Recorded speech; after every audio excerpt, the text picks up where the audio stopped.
2019 before COVID. I came in originally as a political science major, not really knowing what I wanted to do. Originally from the DC area, I think I wanted to go into law and policy. But then when I came to Cal, obviously we're here in the Bay Area, and tech is a thing. So I kind of got enamored by tech, and I was like, I want to explore it. I sucked at math. I still suck at math, but I was like, let me just try it out. So I ended up switching my major to data science.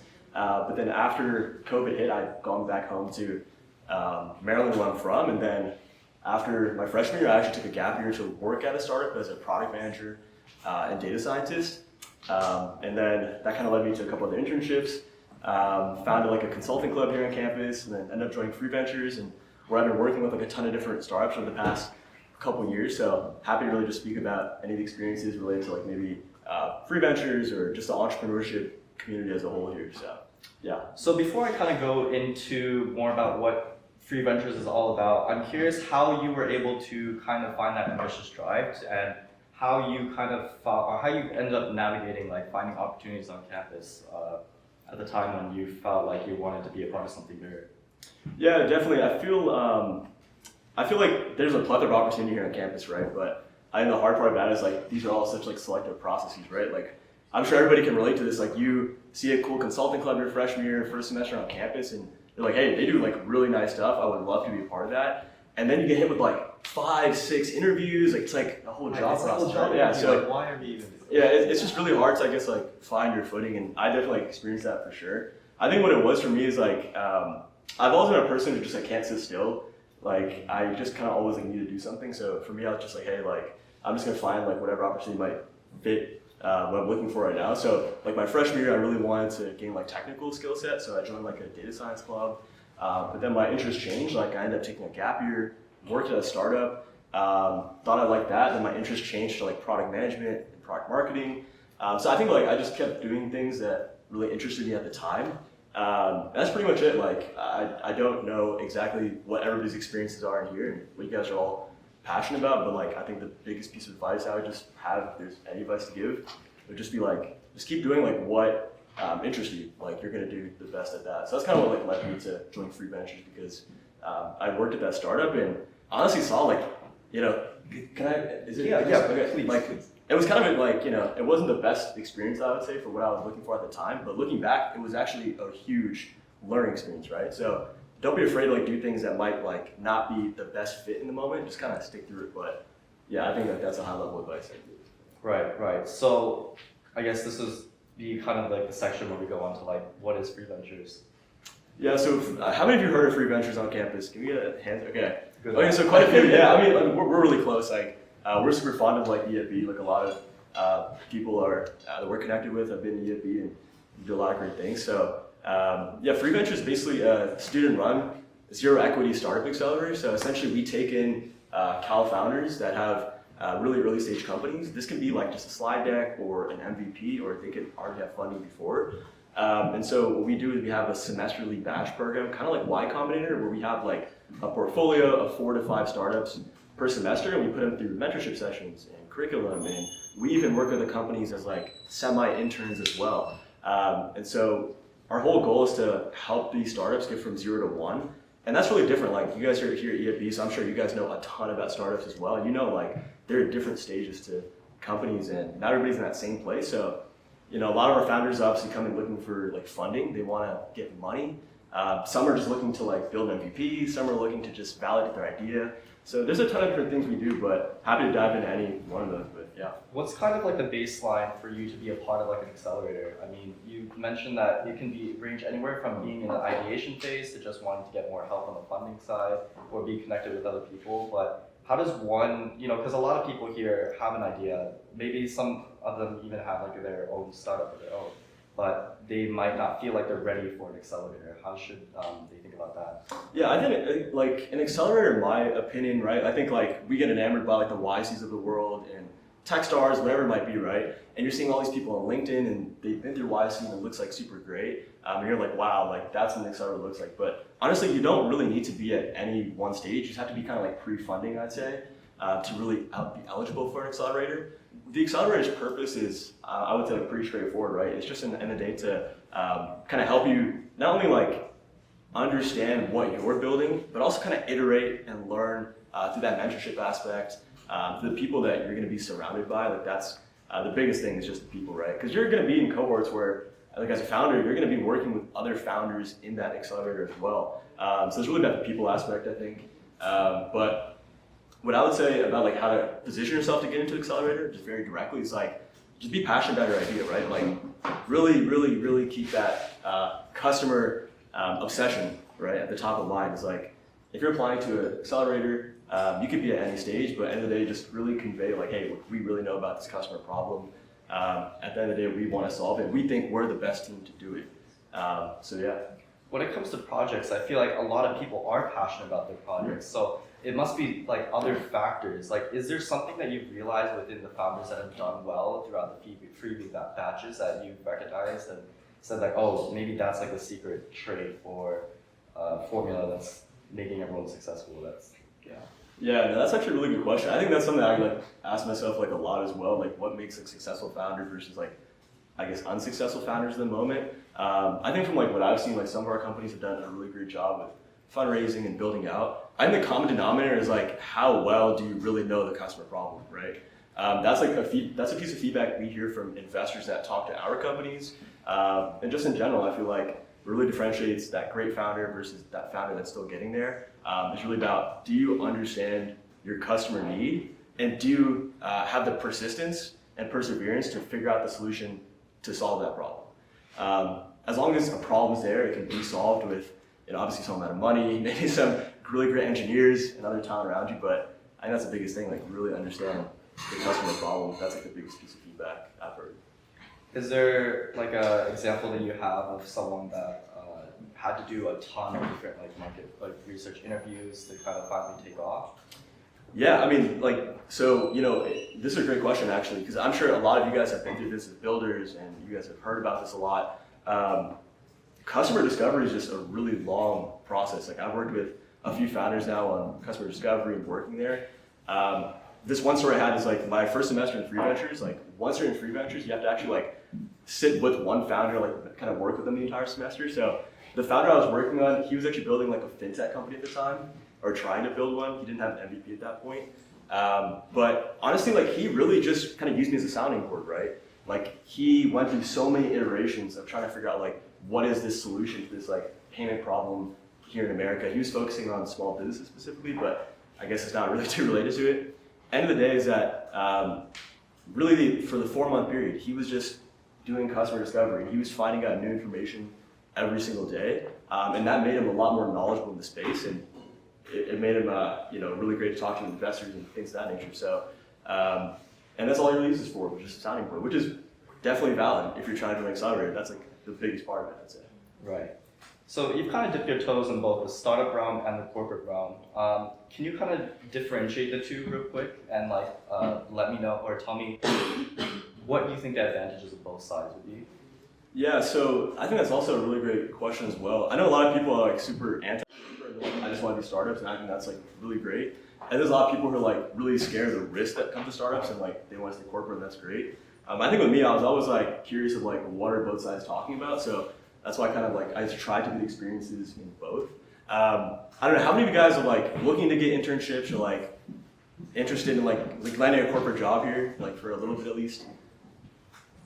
A good amount of people, right? Yeah. So I think my experience having a corporate job is super great. Like you learn a lot about structure, right? If you work at bigger companies, you have a lot of talented people there who are going to teach you about how to do something right, which is really valuable. But at the same time, at a startup, I feel like working there, you kind of have to like take your own initiative and really work towards getting that solution. And that's been like my experience at startups and working with founders. It's very different. I feel like at bigger companies, frameworks are already kind of handed to you, processes are there. It's really about like, executing efficiently.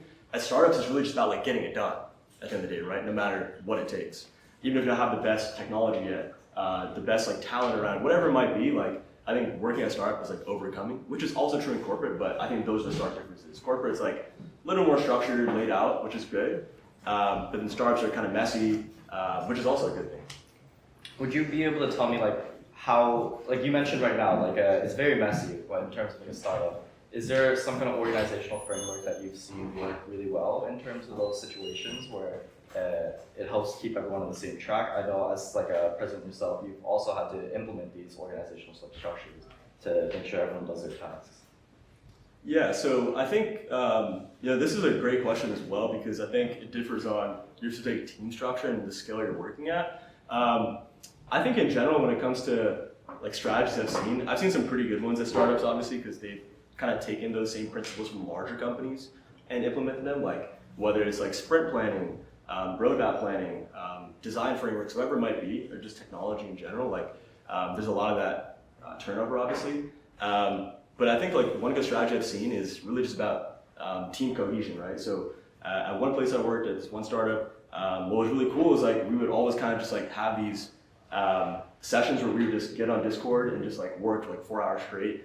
And we were remote during COVID, so it really like did a lot and helped a lot with team cohesion. But I think that's like something simple, but something a lot of people don't do, right? Is like we just have these like really short interactions where we don't actually get to connect with the other person. So I feel like building those personal connections above like whatever task management platform you use or whatever that is like the most important thing, I feel.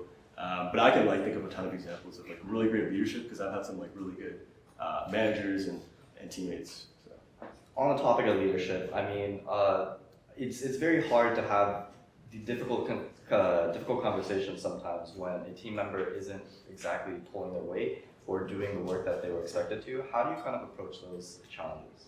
Yeah, the first thing is always like empathy. Like I think, obviously I'm sure we've all run into this, right? You're working in a group, whether it's like a project in school or something else, right? And there might be some people that are not motivated in the moment, might not be pushing out work, whatever it is, like whatever the circumstances are.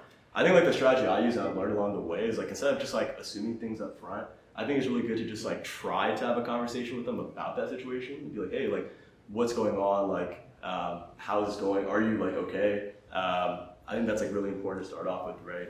And then after that, I think it's about, okay, like we understand the problem, let's like figure out a solution how to work past it or still get this thing done. So whether that's like another team member coming and helping out, you taking on that ownership as like a leader and just doing that work for them, I think like coming up with a great plan of action is great. And then also, I think the part of it a lot of people don't realize, and I've been through this as well, like I've obviously slacked in certain situations that I've been into, but I think the biggest thing is like how do you come back from maybe being a little bit disengaged from what you're doing in the moment, and that's a big thing too, right? So I feel like as a leader and manager, I've had great ones do this, like they help you like reintegrate back into work and get you back up to speed, which I think is a really important thing as well. So I've been on both sides of that, so right. Just to be honest with you. So. And you know what you definitely sounds like a lot of work. So another question I would have to you is, do you think like leadership within student organizations is worth it? Like has it helped you as like someone who's achieved a lot of great stuff? Yeah, I think like being a leader in a student org, I know like just being in a student org, right? A lot of people spend a ton of time on these things. And a lot of people who maybe don't go to Cal are like, wow, like these people spend so much time in these clubs. Even me, like I wondered why that is, but I think being a leader in a club and just being involved in here is a really beneficial thing. I think personally, it's taught me how to, I guess, empathize better with people, manage really tough situations, push through things, get things done, work with different people who are different than me, who might not talk the same language. I think that's like really important. I think that's what leadership at not only just a club, but anything you do, whether it's a project or nonprofit or your own startup, like these are things that I think are fundamental. Is like it just teaches you to kind of persist and work with people efficiently, because without like the people around you, I think it's like really difficult to get things done. So I think that's like the biggest thing I've learned. It's helped me in a ton of situations as well. So yeah. Yeah, and I can definitely see that as like the person you are. Something I want to touch on that I really admired about you was your psychology of like putting others first. Why do you do that, and how have you like kind of found the value of helping other people rather than kind of pursuing passions out of self-interest? Yeah, this is an interesting question. Well, one, I appreciate that. Thank you. Like, I really appreciate that. But I think the way I answer this question is, I'll just be honest, right? Like, I don't think I'm the smartest person in the world. I came to Berkeley, had major imposter syndrome. I think a lot of people have been there as well. It's just really hard, like getting that first internship. Like, making friends on campus, getting in organizations, like everything here at Cal, or just in college in general, is like really hard, and I'm sure imposter syndrome is like a big thing. So I've been through that, I've been there, and so I feel like just seeing other people might go through that is kind of like sad and like touches me. So that's why I kind of would just want to like give back, and if somebody needs help with their resume, like yeah, like send it over, I'll look at it for you. If you need a referral for something, you need a contact, like things like that, just little things I feel like I wish I had and I did have from a lot of great mentors and people here at Cal. So I think just like helping people out is just something I like in general, but yeah. And I just want to preface by saying, like, this is the man that started my photography career. I mean, the very first time he saw me taking photos for an event, he basically asked me to take a photo shoot for his event. And I was like, oh man, I love doing this, don't pay me, but he gave me a lens, and ever since then, I mean, I've been doing freelance photography, so this man's really, truly amazing. But yeah, you know, another thing you talked to me about during like a coffee chat was like the facade of like what a large company, like working at a large company like brings you, but also like how it's not that important. Could you kind of talk a little bit about that? Yeah, I think like when you look on LinkedIn, right, and you look at the people, you know, who have a lot of internships and have worked at great companies, it's kind of hard to sit there and be like, oh, well, this is super good. Like, I want this, right? This looks great.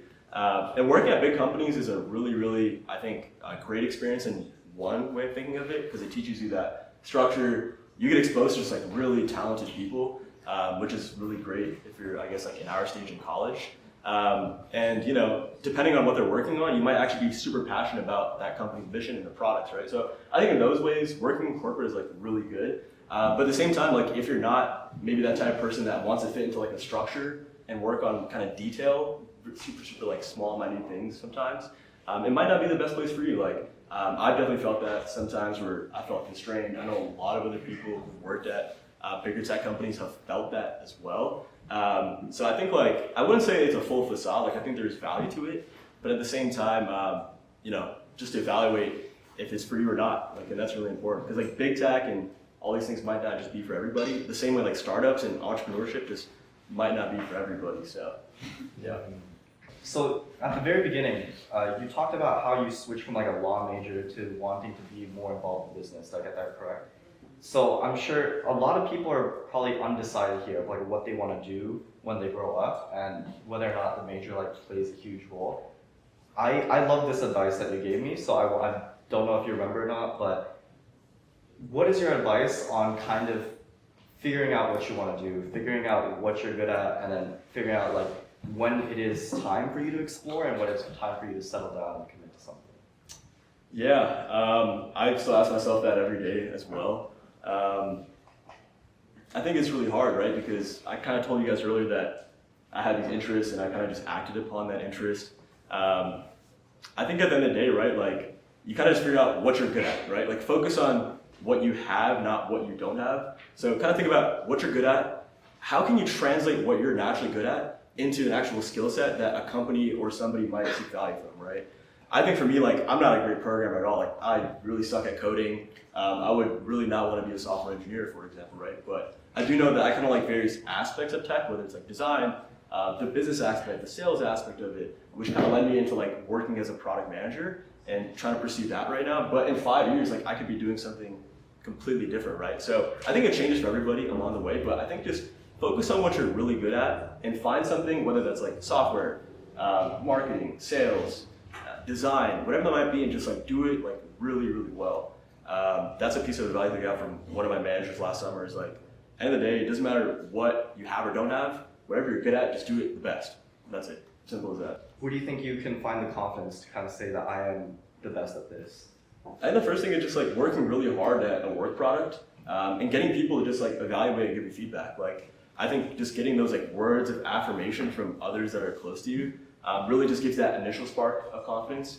So I think working on a personal project or showing off your work to somebody who you care about might just be like that spark, right? They give you that, I guess, motivation and validation, which kind of keeps pushing you to be better at whatever you're working on. So I think that's like a very initial way of doing that. The other way is just obviously like working super hard at it, and like I think there's a direct correlation between like how hard you work at it and how much you probably will achieve. So that's also a good thing, in my opinion. So yeah. Great. Well, that's all the questions for me. Thank you so much. But I want to open up the floor to any questions if you guys have any.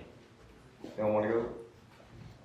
Like, what do you see as your 10-year outlook? Like, I know that's kind of like a very forward-thinking question. A lot of us don't know what we're going to do next year, but if you were to, like, place yourself at, like, 32, 33, like, where would you want to be? Yeah, that's a good question too. Honestly, I have no idea. Like just off of that, I'm like a 23-year-old like senior in college. Like I really don't know what I'd be doing 10 years from now.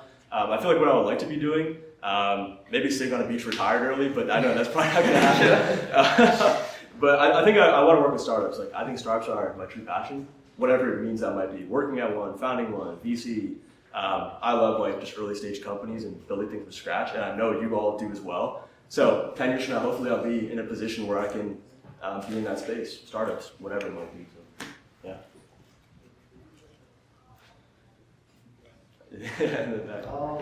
What type of questions do you usually ask like the companies that you guys interview for ventures? So that's a good question as well. It's a couple things. I think in the initial screen, we're just asking like, hey, like, what are you building and why? We just want to see that passion. Like, do these founders really love what they're working on? That's like number one.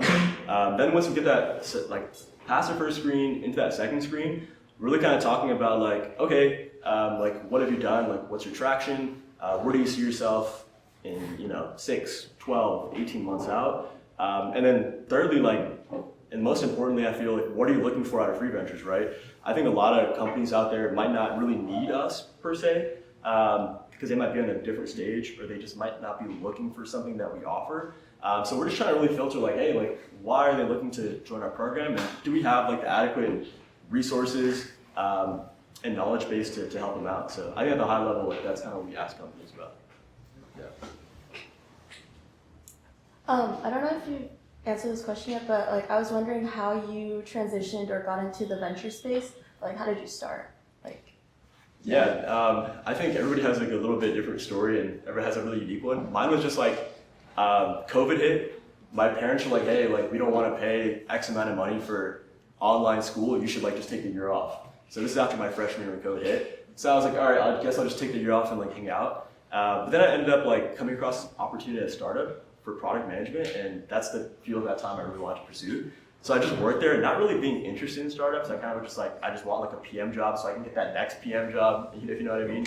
But then I ended up like really liking it because like I would be helping our CEO with like pitch decks, and I've been working on like really cool design features, and I kind of saw that it was like messy, but I kind of love that chaos. I don't know if that's weird, but I kind of liked how it was messy and that you had to really take that initiative. So that was my love for startups. And after I kind of was done with that company, they ended up setting up shop in May of 2021.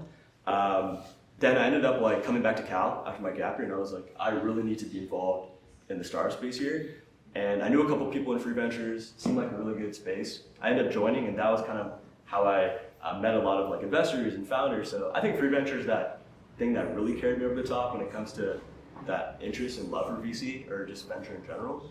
But that startup was like the first thing, so yeah. So you said you decided to take a gap year before you started working with the startup. Kind of, that's a pretty broad area. How did you decide and kind of find a startup that aligns with your goals and interests? Because it's so broad and there's so many small startups. Exactly, yeah, that was the exact problem I had too when I was going through that process. I think this was like May of 2020, and I had just like decided to take a gap year, and I was like, well, I kind of want to like work during that. And just kind of like what you said, right? I was like, startups are super broad. They're small, big, working on different things. How I came across the opportunity, I was just like randomly connected to the CEO, and he started building this company just a little while ago. I looked at what he was doing, and I was like, oh, that's super cool. Like, we were actually trying to just automate professional networking. And like, I'm super passionate about like, just the professional space as a whole, and like helping people out with resumes and things of that nature. So, in recruiting.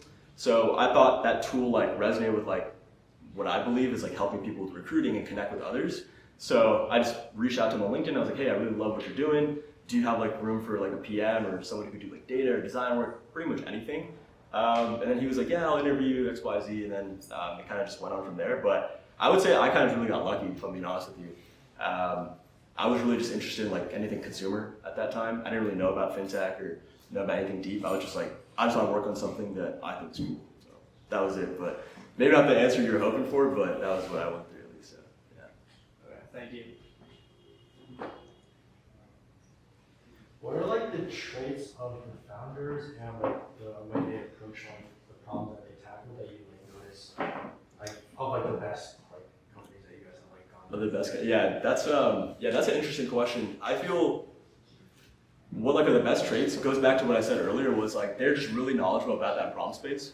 They really know to a T like what that market looks like, who their customers are. They've done a ton of customer interviews. I would say like the high level traits are like they're just really persistent. They're kind of like I guess stubborn about the problem. Like they really think like that is a problem and they think that they're gonna be the team to do it, which is a really good thing to have. And I think the third thing is like they're really open to being like coachable and flexible. Like I think I kind of contradict myself there because I thought they're stubborn, but they're stubborn about the I guess problem space, but they're kind of open to mending and pivoting. So I think pivoting is like that big thing, right? Is hey like we do something, we kind of iterate upon that vision and idea, and we find out like we're hitting a stone wall. I think the best founders I've seen in Freeview or just in general is like they are really good at just like pivoting out of the situation and finding something else. So I think those are the high level traits at least.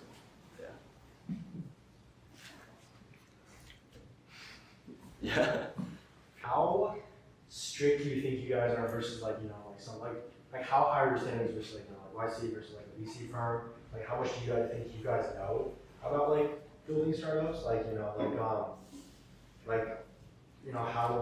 how I guess like there's like different levels of insights. Like I feel like Michael Seidel has like much better insights into like why a company works, what it doesn't, like red flags and like different founders. Like just it's a very broad question. No, I mean that's actually the perfect question to ask, right? Because that's one thing we hear a lot is like, oh, you guys are just a bunch of college students. Like, what do you guys really going to offer us? And to an extent, they're really right. Like, we kind of know, we just haven't seen anything, nor do we claim at all that we're experts. I think really what we do, and I think the value prop that we provide, not to like make a sales pitch, but I think like what the value we really provide at the end of the day is that we just serve as a connector in the Cal VC and startup ecosystem. So we have a bunch of like connections who are investors or founders themselves or operators at really great companies. So I think when our founders come in, the biggest value prop we offer is just like a really large network of people that we're connected to that are experts in whatever they're trying to solve. So I think that's kind of the value, which is similar across like VC firms and other accelerators. They're obviously just working at like a much higher scale. We're like really just localized to the Berkeley ecosystem, but I think the value is really just like the connections and network, and also that like going back to the story about that founder who was just like using it as a sounding board, kept iterating. That's the other thing too, is just like talking about it. And we're kind of like, we just love talking about their problems and trying to help them fix it. So, yeah. Do you think there's a major that helps you out the most in startup and or VC? I don't think so. Like I was thinking about that too for a while. I don't think there's anything you study that benefits you more than the other. I think every skill is super valuable, whether you're a business major, econ, like EECS, even like in the sciences. These are all things that are valid to any company, because at the end of the day, like companies are so broad, they need everybody. So like regardless of your major skill set, like I think you can be a great founder. Like there's no correlation. Do you think there's going to be like this is going to be a vague question, but like, do you think there's going to be something that changes about like the student entrepreneurship like scene? I know it's pretty rapid in Berkeley, but in other colleges it's not that big. Do you think it's going to grow bigger? Do you have any visions on how student entrepreneurship is going to look like in the future at all? It's just gonna grow. Like I think so many people here at Cal just like love building things. We have such a like strong entrepreneurship, I guess like backbone and just ecosystem. I feel like it's only gonna grow. I think like there was an article that came out. It said like I think we have the most founders even over Stanford. And like Stanford was always known as like that like entrepreneurship school, and we've like surpassed them in count. So I feel like it's just only gonna grow from here. I mean, you see all the great like orgs that popped up related to entrepreneurship and startups here. So it's only gonna grow, and I think Cal is like the best place in the world to be for entrepreneurship. So, and I generally believe that. Yeah.